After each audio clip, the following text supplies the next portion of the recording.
வணக்கம் ஜெயஹிந்த். டிஆர்டிஓ ஒரு மிக முக்கியமான ஏவுகணையை சோதனை செஞ்சுருக்காங்க. இந்தியாவுடைய விமானப்படைக்கு ஒரு மிகப்பெரிய மசில் பவரை கொடுக்கக்கூடிய இந்த சோதனை அப்படின்றது வெற்றிகரமாக முடிஞ்சிருக்கு. அந்த ஏவுகணையோட பேர் ருத்ரா மேக் 2. இது NGARM அப்படின்னு சொல்லக்கூடிய next generation anti radiation missile வகையை சேர்ந்தது. டிஆர்டிஓடைய ரிசர்ச் சென்டர் இம்ராட் RCA ஹைதராபாத் நிறுவனம் இதை கண்டுபிடிச்சாங்க. இதை சோதனையும் செஞ்சுருக்கு இப்போ விமானப்படை. இது ஒரு டியூவல் பல்ஸ் டெக்னாலஜி உள்ள மிசைலில் இதை பார்த்தீங்க அப்படின்னா ஹைப்பர்சானிக் வகையை சேர்ந்தது. விமானத்துலேருந்து ஏவக்கூடியது. நம்மளோட சுக்கோ 30 MK விமானத்துலேருந்து இதை ஏவிருக்காங்க. இது air to surface precision weapon. இதோட பயன்பாடு எங்கே வரும்னு நான் சொல்கிறேன். இதோடைய ஸ்பீடு பார்த்தீங்கன்னா மேக் 5.5, 300 கிலோமீட்டர் ஆப்ரேஷனல் ரேஞ்ச் உடையது. 200 கிலோ வரைக்குமான பேலோட எடுத்துகிட்டு போகக்கூடியது. டியூவல் பர்பஸ் வேரியண்ட் இது INS மற்றும் GPS நேவிகேஷனையும் பாசிவ் ஹோமிங் ஹெட்னு சொல்லக்கூடிய PHS வகையை சேர்ந்தது. இதோடைய பிளாட்ஃபார்ம் அப்படின்னு பார்த்தீங்கன்னா இப்போ நம்ம இருக்கக்கூடிய சுக்கோய் 30 MK வெகு விரைவில் இதில் ரஃபேல்லையும் பொருத்துவாங்க அப்படின்றதையும் பார்க்கலாம். ஜூன் 2ஆம் தேதி இந்தியாவோடைய விமானப்படை ஒரு கடுமையான ஆப்ரேஷனல் கண்டிஷன்ஸில் இதை சோதிக்கிறாங்க. பின் பாயிண்ட் அக்யூரசி, ஒரு மீட்டரை கூட மிஸ் ஆகாமல் துல்லியமாக தாக்கி இருக்குது. இதோடைய இன்டகிரேட்டட் சப்சிஸ்டம்ஸ் எல்லாமே ரொம்ப தெளிவாக ஒர்க் ஆகிருக்கு, சக்ஸஸ் ஆகிருக்கு அப்படின்றத பார்க்குறோம். 100% mission success. All weather day and night operability. எந்த நேரத்தில் வேணாலும் இந்திய விமானப்படை இந்த ஏவுகணையை ஏவரத்து அளவுக்கு சக்ஸஸ்ஃபுல்லாக முடிச்சிருக்காங்க. இதில் கொலாபரேட்டிவாக பார்த்தீங்கன்னா டிஆர்டிஓடைய DRDL, HEMRL, ARDE, ITR இந்த நிறுவனங்களோட கொலாபரேஷன் இருக்குது. HAL நிறுவனத்துடைய கொலாபரேஷன் இருக்குது. இதை தவிர நிறையா பேர் தனியார் நிறுவனங்கள் இதில் கொலாபரேட் பண்ணியிருக்காங்க. இதோடைய ப்ரொடக்ஷன் அப்படின்றது HAL நிறுவனம் எடுக்கும் அப்படின்றத எதிர்பார்க்கலாம். நிறையா டிஃபென்ஸ் இண்டஸ்ட்ரீஸ் இதில் சேர்ந்து ஒர்க் பண்ணியிருக்காங்க. டீட்டெயில்ஸ் வேணாம், ஏன்னா அது ஜஸ்ட் ஃபார் செக்யூரிட்டி ரீசன்ஸ். இப்போது இதோடைய தேவை எங்கே வருது, இது எங்கே தேவைன்றது அப்படியே நீங்கள் மே 7ஆம் தேதி போன வருடம் போங்க, ஆப்ரேஷன் சிந்தூர் அப்போது இந்தியா ஒரு ப்ரிசிஷன் ஸ்ட்ரைக்கை பாகிஸ்தான் மீது நடத்துகிறாங்க. 12 பயங்கரவாத முகாம்கள் ஒரே நேரத்தில் தாக்கி அளிக்கப்படுது. பிறகு பாகிஸ்தான் ஒரு வேலை பண்ணுறாங்க. அவங்களுடைய விமானப்படையை வானத்தில் ஏவி இந்தியா மேலே ஒரு பெரிய தாக்குதலை, குறிப்பாக இந்தியாவுடைய ரேடார் சிஸ்டம் S4 இதை குறி வச்சு ஒரு தாக்குதலை நடத்துகிறாங்க. இந்த இடத்துல இந்தியா ஒரு 3 விமானங்களை இழக்குது. அது ஏன் அப்படின்னா, ஒரு ஃபுல் ஃப்ளெஜ்டு வாரில் இந்தியா ஒரு எஸ்கலேஷனை தவிர்க்கணும்னு நினச்சாங்க. அதனால தான் அதை செய்யலை. அந்த பார்ட் என்ன அப்படின்னு பார்த்தீங்கன்னா, சீட் அப்படின்ற mission, suppression of enemy air defence. உங்களுடைய தாக்குதலை துவங்கிறதுக்கு முன்னாடி, அதாவது நம்மளுடைய அந்த 12 பயங்கரவாத முகாம்களை தாக்குறதுக்கு துவங்கிறதுக்கு முன்னாடி இந்த சீடு மிஷனை பண்ணலாம். இந்த சீட் மிஷன் அப்படின்றது என்னென்னா, suppression of enemy air defence. எனிமியோடைய ரேடார்கள், எனிமியோடைய ஏர் டிஃபென்ஸ் சிஸ்டம், அவங்களோட HQ-9 இதை முதல்ல தாக்கிட்டோம் அப்படின்னா, நம்ம விமானப்படை வானத்தில் இருக்கும் பொழுது அவங்களுடைய விமானங்கள் தாக்குறதோ இல்லை அவங்களுடைய சர்ஃபேஸ் டு ஏர் மிசைல் தாக்குறதோ நாம் தவிர்க்க முடியும். இதே தான் ப்ரெசைஸாக பிப்ரவரி 28ஆம் தேதி அமெரிக்காவும் பண்ணாங்க, இஸ்ரேலும் பண்ணாங்க. பல யுத்தங்களில் இது ஸ்டாண்டர்டாக நம்ம பண்ணுவோம். இப்போ இதற்கான வெளிநாட்டு மிசைல்ஸ் மீட்டியார், ஸ்கேல் போன்றதெல்லாம் பார்த்திங்கன்னா எக்ஸ்பென்சிவ். இந்த இடத்துல நம்மக்கிட்ட இம்போர்ட் பண்ணி தான் நம்ம இது வரைக்கும் யூஸ் பண்ணிகிட்டு இருந்தோம். இந்த முறை முதல் முறையாக நம்மளுடைய ஓன் மிசைலான ருத்ரம் நம்ம பயன்படுத்துகிறோம். இதில் ரொம்ப முக்கியமானது என்னென்னு பார்த்தீங்கன்னா, இது ஆன்டி ரேடியேஷன் கேப்பபிலிட்டி. அதாவது ஒரு ரேடார் ஆன் ஆகும்போது, இப்போ எப்படி யுத்தம் நடக்குது, நம்ம ஒரு தாக்குதலுக்கு தயாராகிறோம், அவங்க ரேடார் ஆன் பண்ணி வைப்பாங்க. நம்மளுடைய விமானங்கள் போகும்போது அந்த ரேடார் கண்டுபிடிச்சிரும். அந்த ரேடார் கண்டுபிடிக்கிறதுக்கு அது ரேடியோ ஃப்ரீக்வன்சியை வெளியேற்றம், அந்த கதிரியக்கத்தை வெளியேற்றம் செய்யும், அது எமிட் பண்ணும். இதை துல்லியமாக கண்டுபிடிச்சு இந்த மிசைல் தாக்கும். 300 கிலோமீட்டர் தொலைவில் இருந்து நம்மளுடைய எதிரிகளுடைய ஏர் டிஃபென்ஸ் சிஸ்டம்ஸு, அவங்களுடைய விமானத்தளங்கள் மற்றும் மிக முக்கியமாக அவங்களுடைய ரேடார்கள், இந்த கண்ணை குருடாக்குறது அப்படின்றது தான் இதோடைய கோர் மிஷன். இதுதான் இப்போ நம்ம கொடுக்குறோம். இப்போ இதில் முக்கியமான விஷயம் என்ன அப்படின்னு பார்த்தீங்கன்னா, இதை வச்சு நம்ம ஸ்டாண்ட் ஆஃப் ஸ்ட்ரைக் பண்ண முடியும். அதாவது எதிரியோடைய ஏர் டிஃபென்ஸ் சிஸ்டம் அந்த ஜோனுக்குள்ளே போகாமல் நம்ம விமானங்களை இந்தியாவுடைய உள்பகுதியில் வச்சு அவங்கள தாக்க முடியும். இப்போ அவங்களுடைய நூர்கான் ஏர்பேஸாக இருக்கட்டும், இல்லை லாகூரில் இருக்கக்கூடிய ஏர்பேஸாக இருக்கட்டும், இதெல்லாம் எல்லையிலேருந்து ஒரு 50-100 கிலோமீட்டருக்கு உள்ளே இருக்கக்கூடிய மிக முக்கியமான ஏர்பேஸஸ். அதே மாதிரி சைனா பக்கம் பார்த்தீங்க அப்படின்னா அவங்களுடைய டெப்த் டார்கெட்ஸ் விமான நிலையங்கள் தூரமாக இருந்தாலும் அவங்களுடைய ராக்கெட் பேட்டரிஸ் அப்படின்னு பார்த்தீங்கன்னா லைன் ஆஃப் ஆக்சுவல் கண்ட்ரோல்லேருந்து ஒரு 100 கிலோமீட்டருக்குள்ளே தான் வச்சுருப்பாங்க. ஸோ இதை தாக்கிறதுக்கு நம்ம தஞ்சாவூர்லேருந்தோ இல்லை நம்மளுடைய கோயம்புத்தூர்லேருந்தோ ஒரு சுக்கோய் விமானத்தை அனுப்பிச்சு குஜராத் பார்டர் கிட்ட வரைக்கும் போயிட்டு நீங்கள் உள்ளே அவங்க ஏரியாக்குள்ளே போகணுன்னு அவசியம் இல்லை, அவங்களோட ஏர் டிஃபென்ஸ் ஜோனுக்குள்ளே போகணுன்னு அவசியம் இல்லை.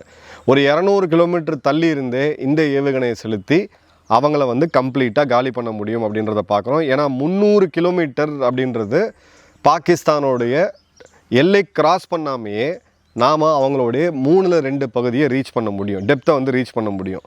அதே மாதிரி பார்த்தீங்க அப்படின்னா ஜிபிஎஸ் ஐஎன்எஸ் ரெண்டுமே இன்டெகிரேட் பண்ணிகிட்டு இருக்கிறதுனால இந்த பாசிவ் ஹோமிங் டிவைஸ் இருக்கிறதுனால ஜிபிஎஸ்ஸை ஜாம் பண்ணால் கூட இந்த மிசைலால் துல்லியமாக தாக்க முடியும். இதோட வேகம் ஹைப்பர்சானிக் அப்படின்றதுனால எதிரியோடைய ஏர் டிஃபென்ஸ் திட்டத்தால் கிட்டத்தட்ட இதை வந்து தடுக்கவே முடியாது அப்படின்றத பார்க்குறோம்.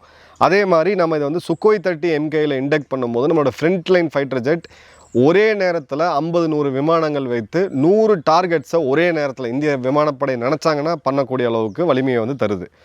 இப்போது இது எதை ரீப்ளேஸ் பண்ணுது அப்படின்னு பார்த்தீங்கன்னா ருத்ரா மேக் 2 அப்படின்றது ரஷ்யாகிட்டேருந்து நம்ம வாங்கின KH-31 மிசைல் சிஸ்டத்தை ரீப்ளேஸ் பண்ணுது.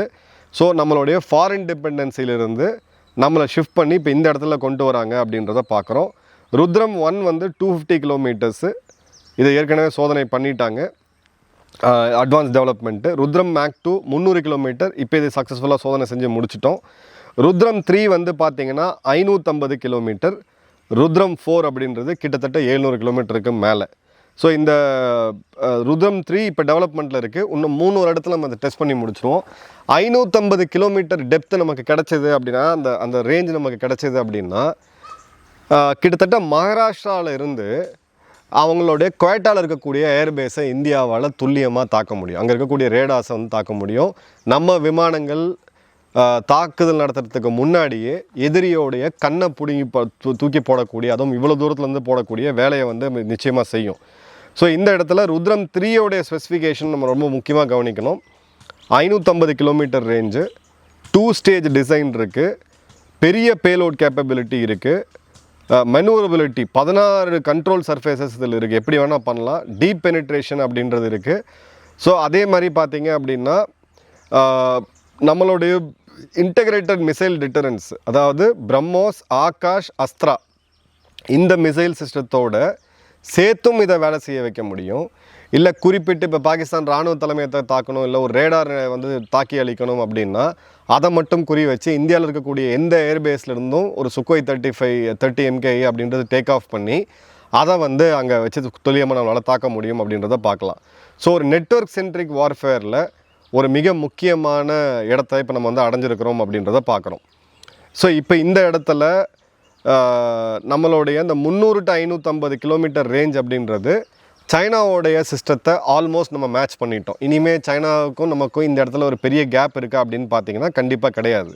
ஸோ சீன எல்லையிலையும் சரி பாகிஸ்தான் எல்லையிலையும் ஒரு மிகப்பெரிய டிட்டரன்ஸாக இருக்கும். டிட்டரன்ஸ்னால் என்ன சொல்கிறேன்னா, எதிரிகளால் அவங்க ரேடார்ஸையும் அவங்க ஏர் டிஃபென்ஸ் சிஸ்டத்தையும் இந்திய எல்லைக்கு கிட்ட கொண்டு வந்து வைக்க முடியாது.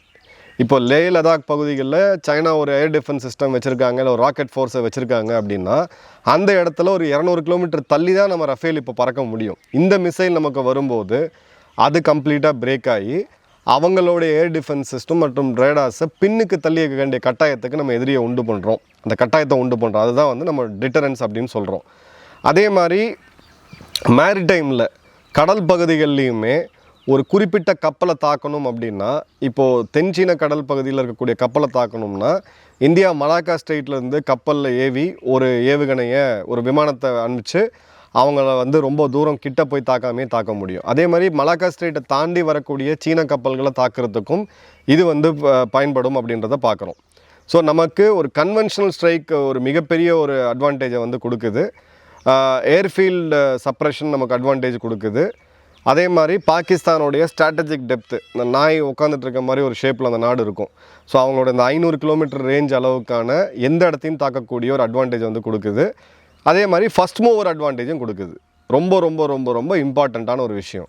ஸோ இதில் கடைசியாக மறைஞ்சிருக்கக்கூடிய ஒரு பொருள் என்ன அப்படின்னு பார்த்தீங்கன்னா, ஒருவேளை இந்தியா நாளைக்கு ஒரு ஃபுல் ஃப்ளெஜ்டு வார் பாகிஸ்தானை துண்டாக்கணும்னு சொல்லி முடிவு பண்ணி போனாங்க அப்படின்ற போது பாகிஸ்தான் தன்னை காப்பாற்றிக்க கையில் வச்சுட்டு இருக்கக்கூடிய கடைசி ஆயுதம் அப்படின்றது அணு ஆயுதம்.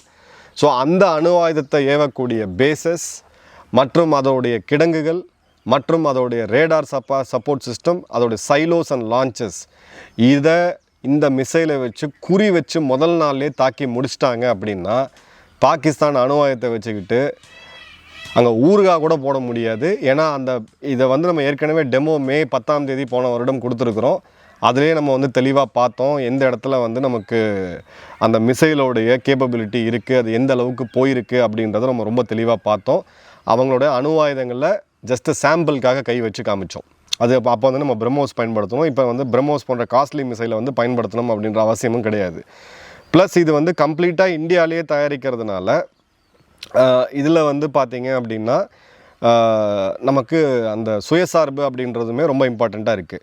இதில் டிஃபென்ஸ் இண்டஸ்ட்ரியல் காரிடர் சம்மந்தப்பட்ட நிறுவனங்கள் 3 மாநிலங்களில் மிகப்பெரிய லெவலில் இதில் பங்கேற்றாங்க. ஒன்று யூபி, இன்னொன்று தமிழ்நாடு, 3வது தெலுங்கானா. நிறுவனங்களோட பேர் வேண்டாம், மற்ற 3 நிறுவனங்கள் இருக்குது.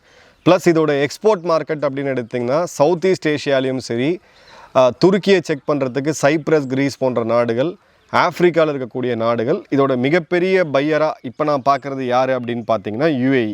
ஸோ நமக்கு ஒரு 50,000 கோடி மதிப்புள்ள ஒரு எக்ஸ்போர்ட் மார்க்கெட்டுமே இருக்குது. நிச்சயமாக நம்மளோட DRDO, அவங்களோட சயின்டிஸ்ட், நம்மளுடைய விமானப்படை, இவங்க எல்லாருக்குமே ஒரு மிகப்பெரிய சல்யூட்டை கொடுக்கணும்.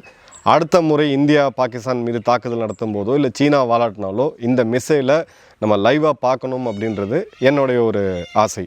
உங்கள் கமெண்ட் பாக்ஸில் போடுங்க. நன்றி, வணக்கம், ஜெயஹிந்த்.